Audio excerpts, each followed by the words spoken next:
Всем привет, ребята! Вы на канале Мотооблик. Сегодня мы поговорим о проблеме стачивания храповика на скутере 152 QMI и 157 QMG. Это для тех, кто не знает эту маркировку, это 125 кубов и 150 кубов. Проблема вот такая вот. Сточила зубья под лезвие.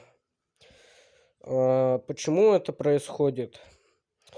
Это может происходить по причине стачивания вот такой вот звезды, которая стоит на коленвале.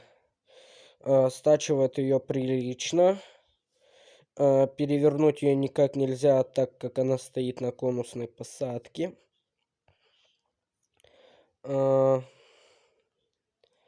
Давай, фокусируйся.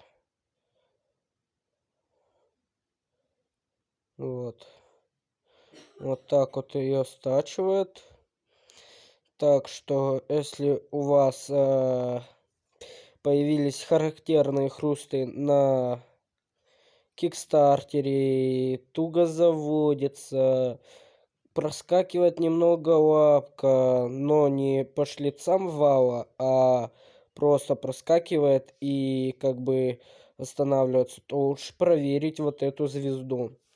И проверить на всякий вот эту случай звезду.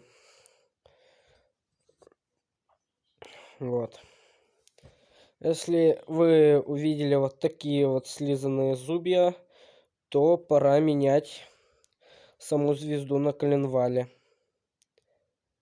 Как ее снять, я сниму видеоролик. А мне больше нечего сказать о проблемах стачивания, так как я вам объяснил причину стачивания вот этого храповика.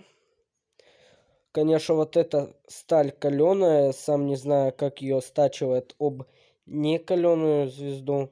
Может, она была когда-то каленой, но я не знаю точно.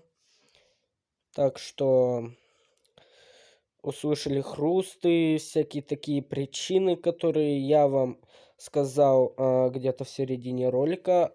Проверьте лучше вот эту звезду, которая стоит на коленвале. Там нужно будет снять вариатор, либо как-нибудь подлезть пальцем. Ну а вы были на канале Мотооблик. Всем до свидания. Всем пока. Не забудьте подписаться и поставить лайк.